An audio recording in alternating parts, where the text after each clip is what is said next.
반갑습니다. 비오건입니다. 2019년 8월 19일. 자, 월요일이 또 찾아왔습니다. 예. 제가 어제 일요일 날 오전에 아침 일찍 어딜 가면서 라디오를 들었는데요. 명사, 소위 말하는 이제 명사들의 어떤 강연 이런 거를 어디 FM 라디오에서 KBS인가 어디서 이렇게 한 번씩 틀어주는데요. 옛날에 옥션을 창업했던 이금용 회장이 걸걸한 목소리로 나와서, 이분이죠, 그렇죠. 아시는 분들도 계실 텐데, 강연을 하시는 건지 어디서 최근에 내용을 재방송해 주는 것 같았어요. 다시 한번 들어보려고 그 내용을 한번 이렇게 다시 들여다보려고 아무리 검색을 해도 안 나오네요. 아무튼 이렇게 범상치 않은 포스를, 아주 밝은 기운을 풍기는 이금용 회장의 모습인데요. 이건 옛날 거를 어디 또 이렇게 블로깅을 해두셨네요. 아무튼 옥션을 창업했던 분이고 이베이에 넘어갔죠. 엄청나게 몇천억에 넘겼죠. 그렇죠. 제가 옥션에서 처음 생겼을 적에 옥션 1세대 파워셀러입니다. 그래가지고 옥션하고는 아주 좋은 인연이 있는 그런 기억이 있습니다. 자, 네피아 국내 사업부문 대표이사도 하셨고, 원천기술수출협회 의장, 겸임 교수, 이니시스 대표이사, 벤처기업협회 부회장, 삼성물산에서 오래 근무하시다가 이병철 회장도 모셨다고 하시더라고요. 그 강연 내용에서도. 사실 이 정도 연배시면은 50 몇 년생이실걸요. 연세가 상당히 있으신 걸로 아는데, 근데 어제 라디오에서 나온 내용이 비교적 최신의 내용이 들어가 있는 걸로 봐서 최근에도 어디 가서 계속 강연 활동을 하시나 봐요. 그래서 이 정도 연배가 있으신 분인데 역시나 깜짝 놀랐습니다. 굉장히 날카롭고요. 굉장히 통찰력 있는, 그리고 아주 하이한 수준의 이 어떤 트렌드, 그렇죠. 기술의 변화, 4차 산업혁명 이런 것들을 꿰뚫어보고 계시더라고요. 깜짝 놀랐습니다. 역시나 단순히 어떤 박식함, 지식이 많다는 것에 놀란 게 아니고, 그 지식을 단편화된 데이터를 모아서 하나의 정보로, 인포메이션으로 재가공을 해서 그걸 이제 다시 풀어주시는데 말로 대단한 해안이 느껴졌습니다. 그래서 그리고 일견 제가 가지고 있는 이 어떤 시각이라고나 할까요? 그리고 어떤 그렇죠. 사물을 바라보는 어떤 방식과 굉장히 좀 유사한 부면이 많더라고요. 그래서 이런 분들도 그렇게 세상을 이런 쪽으로 바라보고 있구나. 일단은 안도감이 들었습니다. 저도 이런 쪽에 관심이 많아가지고 책도 많이 읽고 이렇게 강의도 듣고 자료도 이렇게 계속 스크랩을 하고 있는데, 아무튼 들어보신 분도 계실지는 모르겠는데 이 깜짝 놀랐습니다. 이런 말도 여기 나왔었습니다. 요때 얘기인가 보네. 모르겠는데 아무튼 근데 최신의 어떤 정보가 담겨 있는 그런 듯한 강의 내용도 들어 있었는데, 이 몇 년 전 강의가 그런 최신 정보를 담고, 지금 들어도 전혀 어색하지 않은 최신 정보를 담고, 한 1, 2년 전만 해도 옛것이 돼버리잖아요. 요새는요, 정보가요. 이런 얘기도 있었어요. 여기 나오네요. 애플은 핸드폰을 컴퓨터로 보았고 노키아는 전화기로만 쳐다보았다. 그래서 애플은 성공을 했고 노키아는 후퇴를 했죠. 그렇죠. 그래서 아무튼 굉장히 깜짝 놀랐습니다. 그래서 여기 보면 이제 인공지능, 기계학습, 인더스트리 4.0 이런 얘기 나오고요. 감성이 물결이다. 창조와 상상력이 특히 중요하다. 상상한 것을 실행하는 것이 차이점이다. 네, 아무튼 뭐, 예, 깜짝 놀랐습니다. 자, 그리고 기사 하나 더 보고 갈게요. 요 8월 17일자 기사인데요. 미국이 오늘 그 트럼프 대통령 오늘 무슨 얘기를 했냐면은 그 애플의 CEO를 만나가지고 그런 얘기를 나눴다 그러잖아요. 한국의 삼성이 북미 지역으로 스마트폰과 가전을 수출하는데 애플이 애로사항이 많다 이거예요. 왜냐? 애플은 중국에 공장이 있으니까 관세를 부과받잖아요. 관세를. 중국에 공장이 있으니까. 근데 삼성은 공장이 중국에 없어요. 베트남이나 한국에 있으니까 관세가 없이 무관세로 북미에서 휴대폰, 스마트폰을 팔고 있다. 그래서 애플의 CEO가 트럼프한테 이제 어려움을 호소했다는 거예요. 우리 애플 잘못하면 큰일 났다. 삼성 때문에. 삼성은 무관세고 애플은 공장이 중국에 있기 때문에 미국 기업인데도 공장이 중국에 있다 보니까 큰일 났다 이거예요. 애플이. 그래서 이제 트럼프한테 뭔 하소연을 했는지 트럼프가 이거 잘못하면 손보게 생겼어요. 어떻게 한번 하려고 하는 것 같아요. 그래서 이게 지금 돌아가는 판때기가 보면은 단지 일본만 삼성을 때리는 게 아니고요. 이제 미국도 삼성을 견제하고 있다는 것이 오늘 트럼프의 행동으로, 말과 행동으로 어느 정도 드러나는 것 같습니다. 여기 이런 얘기 나오네요. AI 시대 핵심이 D램이랍니다. D램은 한국이잖아요. 그렇죠? 한국이 꽉 잡고 있잖아요. 삼성과 하이닉스가. 그렇죠. 이 한국의 D램을 견제하는 일본 뒤에 미국이 있냐? 이렇게 물음표를 달아놨는데 일견 일리가 있습니다. 오늘 트럼프 얘기를 딱 들어보니까 야, 이거 막 전기가 찌릿한 것 같은 느낌이 들더라고요. 자, 그래서 지금 이 메모리 반도체 전쟁이 일어나고 있다. 예. 메모리 반도체 전쟁이다. 이 전쟁은 기존의 전쟁과 다르다 이거예요. 기존의 전쟁은 뭐죠? 70년대 미국과 일본의 반도체 대전이 있었고 90년대 말 세계 메모리 진영의 치킨 게임과 통상 전쟁 이런 게 있었잖아요. 그래서 지금 이제 그 결과로 한국 D램이 세계 시장 70% 가까이를 점유를 하고 있는데 AI 시대에 이 D램 있잖아요. 메모리의 역량이 굉장히 중요하답니다. 저는 이 컴퓨터를 오래 만진 사람인데 이거를 굉장히 간과하고 있었어요. D램이 중요하다. 램 메모리가 중요하다는 거. 앞으로 점점 갈수록. 근데 사실 생각해 보면 그래요. 이 컴퓨터의 업그레이드라는 것은요. 크게 어디에 중점을 맞춰져 있나요? CPU죠. CPU. 그렇죠? 두뇌.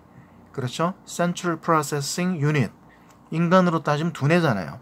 근데 이제 최근에는 두뇌만 업그레이드 해가지고는 안 돼요. 뭐까지 업그레이드 됩니까? 그래픽 카드. 그렇죠? GPU도 굉장히 중요합니다. 어떻게 보면 GPU나 CPU나 거의 대등한 관계가 됐잖아요. 그렇죠? 근데 GPU하고 CPU가 아무리 잘나도 메모리 반도체가 같이 못 받쳐주면은 전체적인 컴퓨터 성능이 떨어집니다. 이게 삼박자가 맞아야 돼요. 삼박자가 쉽게 말하면. 그래서 이 D램이 굉장히 중요해요. 근데 이 D램 하면 한국입니다. 그러다 보니까 70% 점유율이다 보니까 이제 이 D램의 한국을 치기 위한 이 점유율을 끌어내리기 위한 어떻게 보면 메모리 전쟁이 지금 벌어졌다는 겁니다. 이거를 이제 어떤 분이 얘기를 하냐면은 그 일반 전문가들이 뭐 얘기를 해주니까 알지 저 같은 일반인들이 이걸 어떻게 알겠어요. 근데 제가 이 기사를 읽어보고 깜짝 놀랐습니다. 이제 그 서울대 여기 나오네. 그렇죠?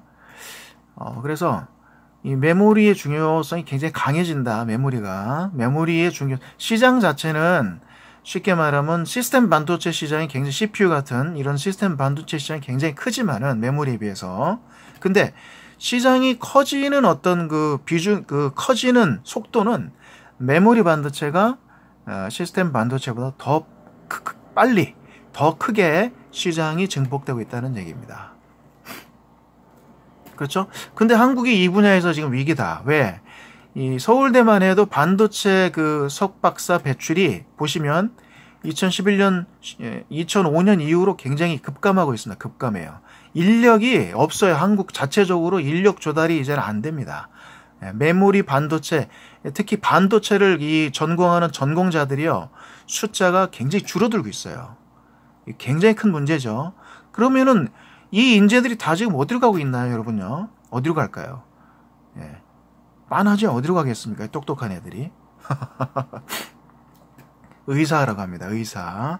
그러니까 바이오 쪽은 역량이 굉장히 강해요. 바이오요. 특히 뭐 성형외과 이런 거요. 치과 뭐 이런 거. 엄청나게 강합니다. 한국이. 그렇죠. 또 하나는 또 이제 법학 쪽으로 가죠. 법학. 그리고 최근에 또 어디로 갑니까? 이 똑똑한 애들이 공무원 시장으로 갑니다. 공무원 시장으로. 맞습니까, 여러분? 그러니까 어차피 시장에 인재가 1년 단위로 배출되는 건 정해져 있는데 예전에는 이 반도체 쪽에 인재들이 많이 들어왔는데 이게 분산이 되고 있어요. 그렇죠? 미국에 보면은 그 메이저 스포츠 단체들 있잖아요. 흑인들 특히 아주 그 우수한 그 운동 유전자를 가진 흑인들이 정해져 있어요. 나오는 애들이 1년에. 근데 걔네들이 MLB로 안 가고 어디로 가요? NBA 쪽으로 많이 갑니다. 미식 축구하고. 그러니까 MLB가 자꾸 우수한 운동신경을 가진 흑인들이 안 들어오니까 선수들이 인기가 없어져요. 왜? 대형 신인들이 없거든. 어마어마한 애들이 어디로 갑니까? 농구하러 갑니다. 왜? 몰라요. 농구가 더 걔네들한테 맞는 말이에요. 그러니까 농구 NBA는 점점 흥하는데 MLB는 자꾸 관중이 줄고 시장이 줄어들어요. 지금 어떻게 되는지 모르겠는데 아무튼 인재 풀은 정해져 있고 인재가 어느 쪽으로 쏠리느냐에 따라서 그 산업 자체가 이 파이가 바뀌는 겁니다. 근데 보시다시피 반도체 쪽은요 지금요 인력난이 상당합니다. 예, 인력이 없어요. 예. 그래서 이 서울대 이 교수가 그런 얘기를 합니다. 이 반도체 이 공학 전공하시는 교수가 그 얘기를 해요. 그래서 이게 지금 문제다 이거예요. 이러다 보니까 구조적으로 한국이 지금 이 반도체의 어떤 약점을 노출했다. 예, 이겁니다. 아킬레스건을 노출했다. 한국의 반도체 특히 메모리 반도체 이 영역이 지금 엄청난 그 아킬레스건을 노출한 상태입니다. 지금 이 상태를 치고 들어오는 거예요. 일본을 이용해서. 근데 그 뒤에 누가 있느냐? 미국이 있을 가능성이 높다는 얘기입니다. 그리고 물론 이제 인텔이라든가 뭐 미국에 있는 뭐 업체들 반도체 업체들 있잖아요. 마이크론이라든가 이런 인피니온 없어졌나? 인피니티는 예. 아무튼 예, 그런 업체들이 있을 거예요. 그렇죠? 그래서 왜 하필 지금이냐? 지금 손을 안 봐주면 안 되는 상황이 있는 거예요. 지금 이 한국의 D램 업체들은 손을 안 봐주면 어떻게 되느냐? AI의 주도권을 뺏기겠구나, 잘못하면. 한국과 중국으로 이런 생각을 가지고 있는 것 같습니다. 이분 주장이 그렇습니다. 제 생각이 아니고요. 그래서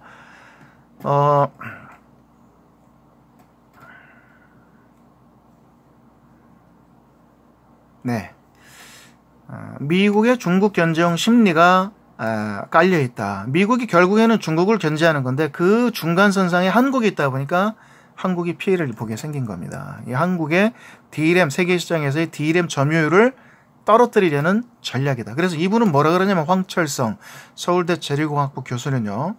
자, 지금 삼성이 비메모리 키운다고 뭐 100조 이렇게 뭐 130조인가 투자한다 그러잖아요. 근데 이분은 생각이 좀 다른 것 같아요. 아니다. 지금 메모리를 더 전념해야 된다. 왜?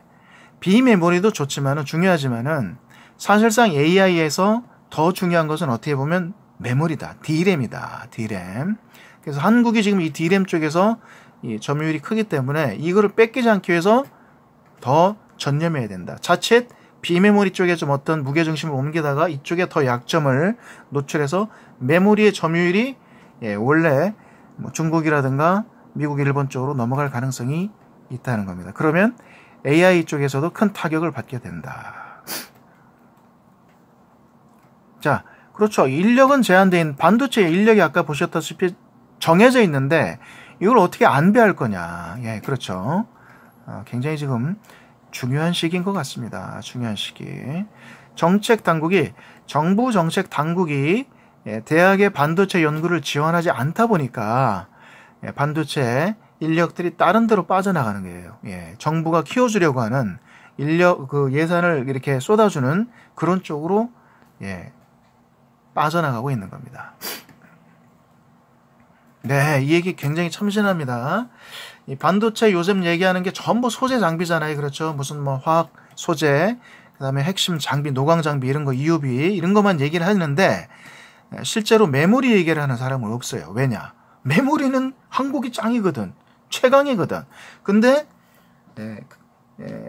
사실 굉장히 제일 강하다고 생각되는 쪽에서 지금 위기가 오고 있다는 얘기입니다. 위기가. 네, 여기 나오네요. 계속해서 D램 지배력을 약화하려는 쪽으로 움직이는데 세계가, 정부와 업계는 이거를 잘 대응을 해야 된다는 얘기입니다. 그래서 이런 얘기 한번 해봤고요. 네, 그럼 오늘 종가선 한번 찍어보겠습니다. 자, 0.52% 코스닥 상승했고요. 코스피 0.66% 상승했습니다. 자, 오늘은 어떤 그 종목들이 눈에 띕니까? 자, 제넥신과 헬릭스MS, 크리스탈, 셀레버리, 유틸렉스, 메지온 이런 쪽으로 지금 계속 뭐랄까요? 저가권이 좀 확인되는 듯한 모습이. 그렇죠. 헬릭스미스 월봉을 한번 보시기 바랍니다. 어느덧 그 생명선 원에서 여기요. 그렇죠. 여기서 많이 올라왔죠. 그렇죠. 13만원대인데 거기서 지금 많이 올라왔습니다. 그래서 지금 18만원 정도 되고 있고요. 그 다음에 헬릭스미스는 굉장히 좋습니다. 지금요. 이거 뭐 여차하면은 정고점 최고가 넘어갈 움직임이 자, 이렇게 주가가 상승하니까요. 어떻게 됩니까, 여러분? 자, 주가가 상승하니까 이 붉은 영역 있죠. 지금 붉은 영역이 18만 원입니다. 그리고 지금 경계선상에 와 있잖아요. 그 붉은 영역이 점점 위로 이렇게 밀어 올려가는 것을 볼 수가 있습니다. 그렇죠? 그래서 이제 밀어붙이는 게 주가가 올라오면서 이 붉은 영역이 없어지는 거예요. 그래서 결국에는 이 고가권을 탈환을 하면 이 붉은 영역은 완전히 소멸을 합니다. 신고가로 달리기 시작하면은요. 자, 느낌 굉장히 좋습니다. 바이로메이드 헬릭스미스요. 굉장히 강하죠.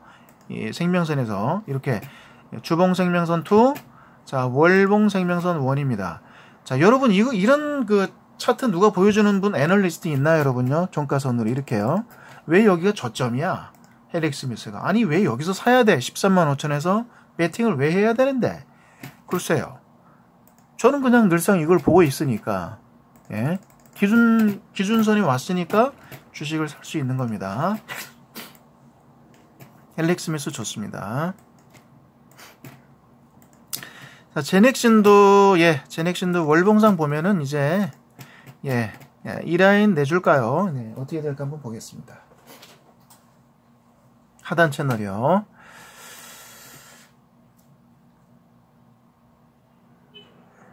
네, 제가 지금 에어컨 바람을 어디 가서 하루 종일 쐈더니 잘못하면 또 감기 오게 생겼습니다. 조심들 하시고요, 여러분도. 네, 찬물 너무 많이 마시지 마시고요. 네. 자, 한번 보시면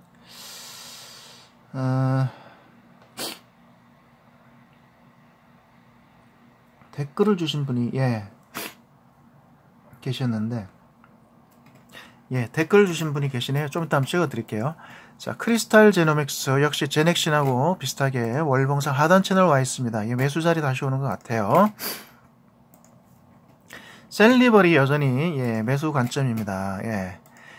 자기 상장 고점 보세요. 이 라인이죠. 이 V자 이거 어떻게 설명하나요? 여기서 왜 이렇게 강한 지지가 나올까요?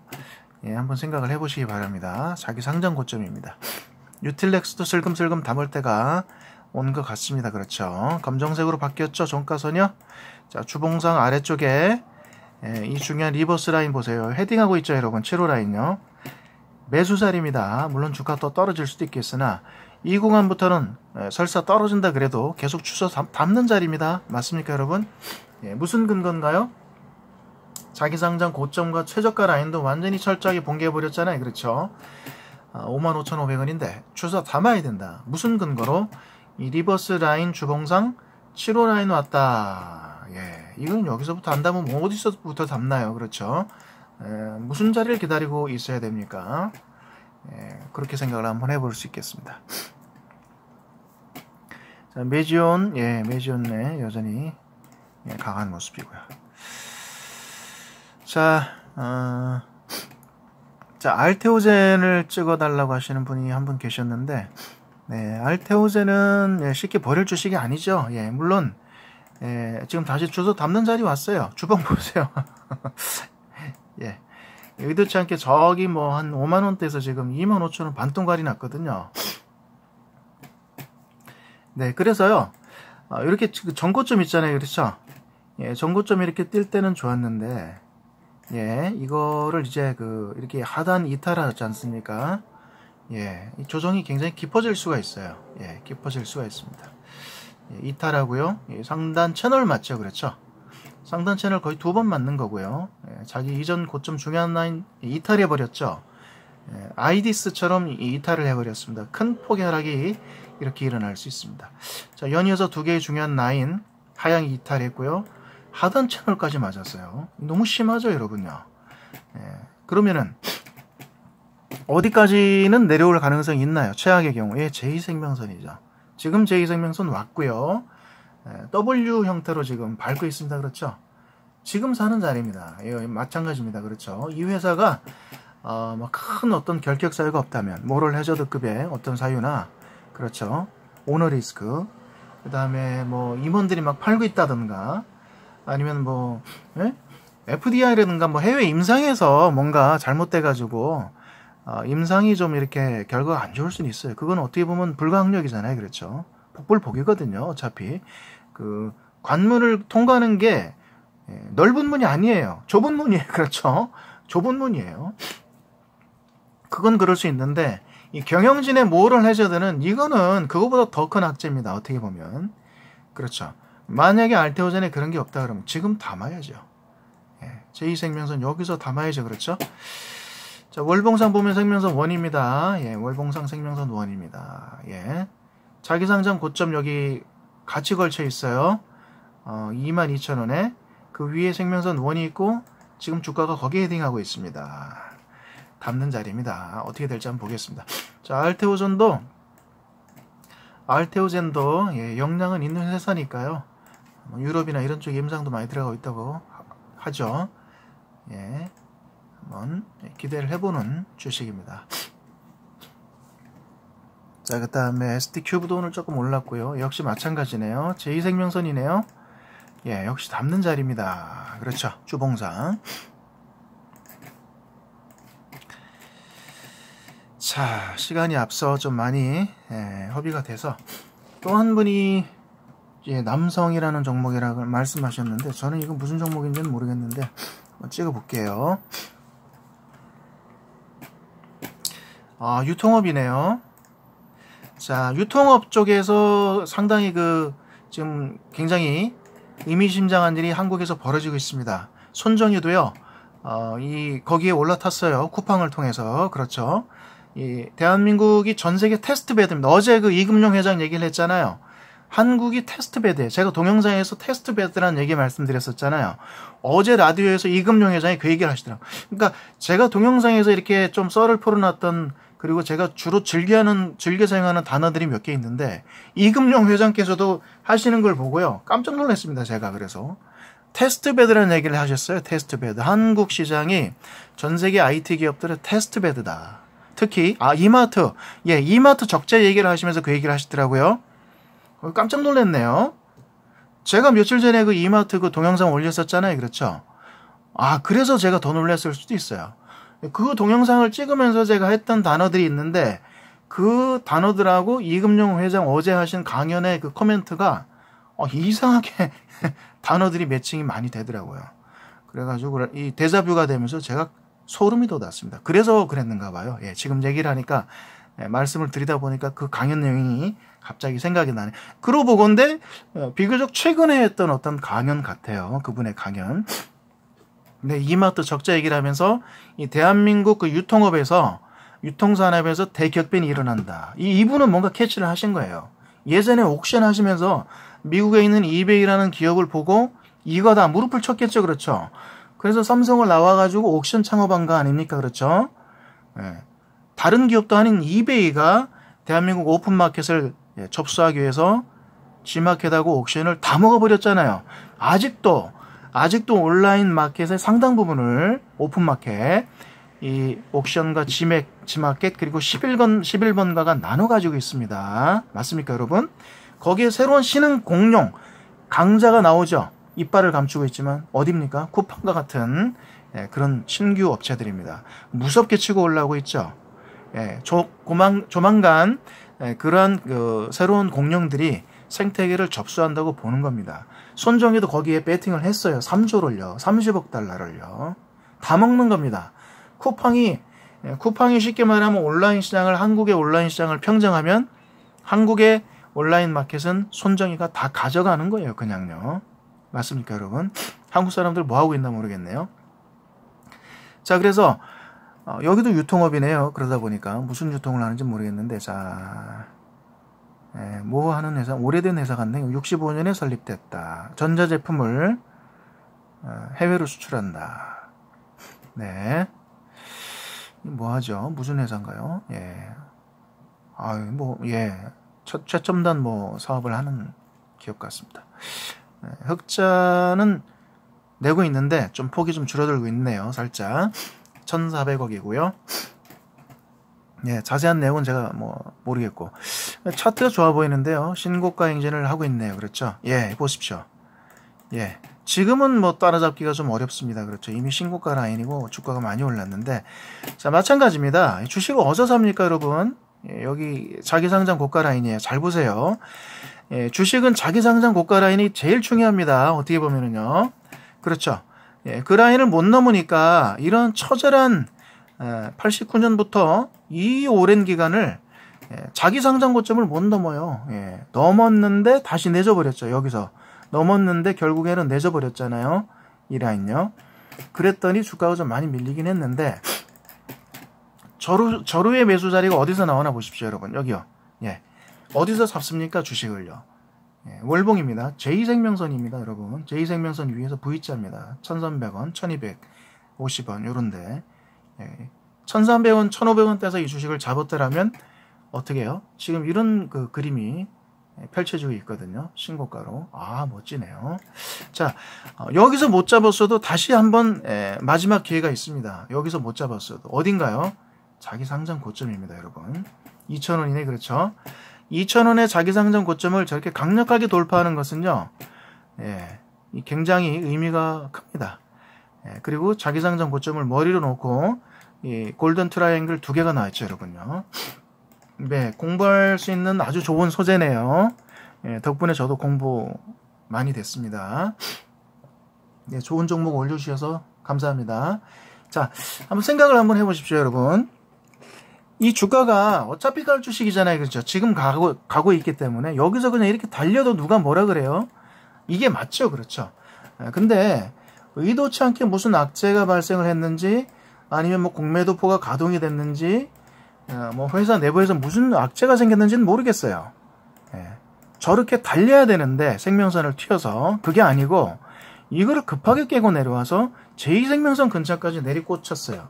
그렇죠? 근데 회사 내부에 무슨 큰 문제가 없어요. 단기 악재는 될 수 있을지언정 이 회사의 장기적인 어떤 성장성에 큰 문제가 없어 보인다는 것이 확인된다 그러면, 물론 우리가 그거 확인하는 게 쉽지는 않겠습니다만은 제2생명선을 근거로 여기서 한번 올라타 보는 겁니다. 제2생명선 근거로. 그랬더니 거기가 역시나 최저가 라인입니다. 이렇게 당분간 계속 달릴 것 같습니다. 왜냐? 유통 분야가 한국이 아까 말씀드렸죠. 전 세계 IT 기업 그리고 컨텐츠 기업들도요. 컨텐츠를 유통하는 것도 유통입니다. 그렇죠. 전 세계 컨텐츠 기업의 대부분은 어딘가요? 디즈니입니다. 20세기 폭스를 수십 조를 주고 사버렸죠. 그렇죠. 컨텐츠 시장을 싹쓸이 해버렸습니다. 디즈니가. 절대 강자죠. 그렇죠. 슈퍼갑입니다. 슈퍼갑. 자, 왜 이 디즈니가 20세기 폭스를 먹었을까요? 모르겠습니다. 손정희가요. ARM에다가 올인한 거랑 똑같죠. 그렇죠. 예. 그래서 유통업의 미래는 밝습니다. 그래서 전 세계 유통 공룡들이 일찍이 한국에 들어와서 오픈마켓의 절대 강자들을 데려갔고, 손정희도 쿠팡에 지금 3조를 들이부었습니다. 자, 요 정도로 하고요. 오늘 그 특징주로서 RS 오토메이션 한번 보겠습니다. 마지막으로. 자, RS 오토메이션 굉장히 좋은 기업 같습니다. 핵심 그 원천 기업들을 많이 가지고 있고요. 4차 산업 관련해 가지고요. 공장 자동화 관련해 가지고 스마트 팩토리 관련해 가지고 굉장히 각광받는 회사 같아요. 주목해 볼 만합니다. 제가 언제 한번 지난주에 한번 시간을 내서 한번 찍으려고 했는데 타이밍을 놓쳤고 오늘 자 보시면은 어떻게 됐습니까? 상한가 근처 28% 상승했다가 종가는 21% 상승 마감했고 저도 조금 늦었지만 올라탔습니다. 자, 상장 이후로요. 시세가 한번 있었으나 고점이고요. 자기 상장 고점을 내줘버렸죠. 그런데 터닝 포인트가 나왔습니다. 어디서 나왔나요? 자, 월봉상 하단 채널을 지금 뜨고 있습니다. 그렇죠. 하단 채널이죠. 그렇죠. 보세요. 정확하게 밟고 뛰었죠. 그렇죠. 주봉 한번 볼까요? 주봉은 이런 그림이고요. 자기 상장 고점이 굉장히 중요합니다. 상장과 동시에 만들어졌던 이 라인요. 15,000원이 중요합니다. 일단은. 자, 근데 주가는 굉장히 저점으로 보입니다. 그래서 저도 지금 오늘 장중에 올라탔습니다. 자, 요런 기업도 하나 정도는 우리가 포트폴리오로 편입해두면 좋을 것 같습니다. 개인들이 그렇죠. 4차 산업에 올라타는 방법은요. 우리가 이런 회사 주주가 되는 것밖에 더 있겠습니까? 그렇죠? 자, 한번 두고 보도록 하고요. 아직은 매출이나 영업이익은 미미합니다. 시총도 보시다시피 500원에 910만 주, 굉장히 주식도 적고요. 1000억이 안 됩니다. 신용이 좀 높지만은 한번 지켜보고 싶어서 RS 오토메이션을 마지막으로 한번 찍어보면서 시간이 다 됐기 때문에 마치도록 하겠습니다. 굉장히 탄탄한 회사 같아요. 제가 앞전에 구글링을 통해 가지고 과연 저평가되어 있는 그 유통업, 그러다가 유통업을 발견을 한 거예요. 그래서 그 유통 관련해서 이마트 300억 적자니 이러면서 지난주 말미에 영상을 찍었던 겁니다. 그런데 RS 오토메이션도 비단 그 유통업 말고, 유통산업 말고 이 4차 산업 관련해 가지고 전도 유망한 업체들이 뭐가 있을까? 있습니다. 찾아보면. 물론 중국이라든가 독일, 일본 같은 쟁쟁한 기업들, 미국 업체들이 지금 잠식하고 있는 분야들이 있어요. 그렇다고 해서 그 시장을 도전 안 합니까? 한국이? 안 하면 안 되죠. 해야죠. 그렇죠. 스태핑 모터라든가 로봇 제어 관련해가지고 쟁쟁한 기업들이 아직은 작지만 꿈틀꿈틀하는 게 보이는데 이런 기업들도 우리가 한번 눈여겨보십사 하고 오늘 마지막으로 찍어보겠습니다. 네, 이쪽 섹터 좋습니다. 삼성 SDS, TPC, 링크 제네시스, 드림 시큐리티 이쪽 섹터 다 좋습니다. 한번 찍어보시기 바랍니다. 지금까지 뷰건이었습니다. 감사합니다. 또 뵙겠습니다.